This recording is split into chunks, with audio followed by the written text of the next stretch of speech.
Stop.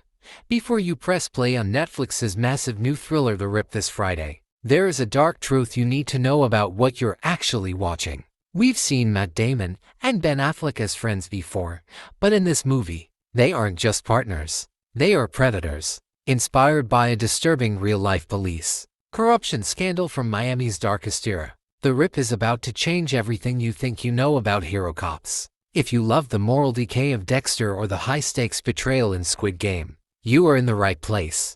Today, I'm breaking down the 5 things you missed in the trailer, the real-life River Cops scandal that inspired this bloodbath, and why the ending might be more obvious than you think. Let's dive in. The premise seems simple. A tactical narcotics team in Miami hits a derelict stash house. But they don't just find drugs. They find millions in unaccounted, dirty cartel cash. This is where the rip begins. In police slang, a rip is when a cop robs a criminal. Director Joe Carnahan, the man behind the gritty classic Narc, is bringing that raw, unapologetic violence back. Notice the lighting in these scenes. It's claustrophobic. It's orange and sweaty. This isn't a superhero cop movie. This is a survival horror disguised as a thriller. When the money is found, the team doesn't celebrate. They start looking at each other like targets. Now, look closer at the 45-second mark. While Matt Damon's character is arguing, look at the reflection in the window behind him. There is a third figure watching. This is our first clue that the internal affairs leak isn't coming from outside, it's already in the room. For a seasoned tactical officer, he's reaching for his secondary weapon in scenes where there is no visible threat. This tells us he doesn't trust Damon from the very first frame. And the biggest detail, the supporting cast. Stephen Yeun and Teyana Taylor aren't just side characters. In the original script leaks, their characters are the ones who actually set the trap. If you think this is just a Boston Boys reunion, you're being distracted from the real villains.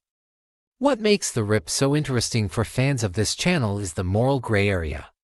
Just like Dexter Morgan, these cops believe they are the good guys because they are stealing from bad guys. But as we saw with Dexter's girlfriends, and we know how that ended, proximity to darkness always leads to a body count. The tension here isn't about if they will get caught. It's about who will pull the trigger first. In 2026, we don't want perfect heroes. We want characters who struggle with their dark passenger. And in The Rip, Matt Damon is driving that bus straight off a cliff. So, is The Rip a must-watch? Absolutely. But don't expect a happy ending. This is Joe Carnahan.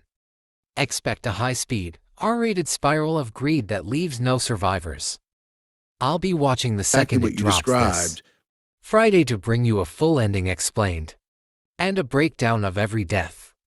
If you want to be the first to know the truth behind the twist, would you keep it or report it? I'll be replying to the best answers.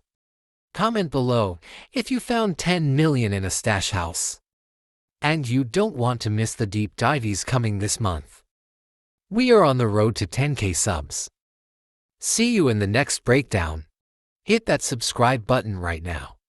To understand why The Rip is so dangerous, you have to look at the history that inspired it. In the mid-80s, a group of Miami officers known as the River Cops realized they could make more money robbing cartels than arresting them. They used their badges to enter stash houses, just like we see in the trailer. But instead of calling it in, they hauled away hundreds of pounds of cocaine and millions in cash. By the time they were caught, it was one of the biggest stains on American law enforcement history. Director Joe Carnahan is leaning into that true crime grit. When you see Matt Damon and Ben Affleck hesitating over that money, remember, this isn't just a movie trope. This actually happened. The tension you're feeling is the weight of reality. These characters know that once they take that first dollar, there is no going back to being the good guys. Of Matt Damon and Ben, The Rip, a landmark film for 2026. This isn't just a typical Netflix paycheck. Damon and Affleck's production company, Artists Equity, actually struck a deal where all 1,200 crew members get a bonus if the movie hits its performance targets. Why does this matter to you? Because it means every single person on that set, from the actors to the lighting crew, had skin in the game. That level of passion usually translates to a better, more intense final product. When the performances feel raw and the action feels real, it's because the people making it actually cared about the result. So, as we head into the weekend, ask yourself, in a world of grays, who do you trust? If Dexter taught us anything, it's that the person closest to you is often the most dangerous. The Rip is a 6-minute fuse on an 8-minute bomb. It's gritty, it's R-rated, and it's exactly the kind of high-stakes drama we've been waiting for this year. I'll be dropping the full ending explained and body count breakdown this Sunday night, so make sure your notifications are on. We are pushing for 10K subs by May, and every single one of you matters. Drop a comment: is Ben Affleck the villain? Or is Matt Damon hiding something even darker? I'm reading every single one. Stay lethal, and I'll see you in the next breakdown.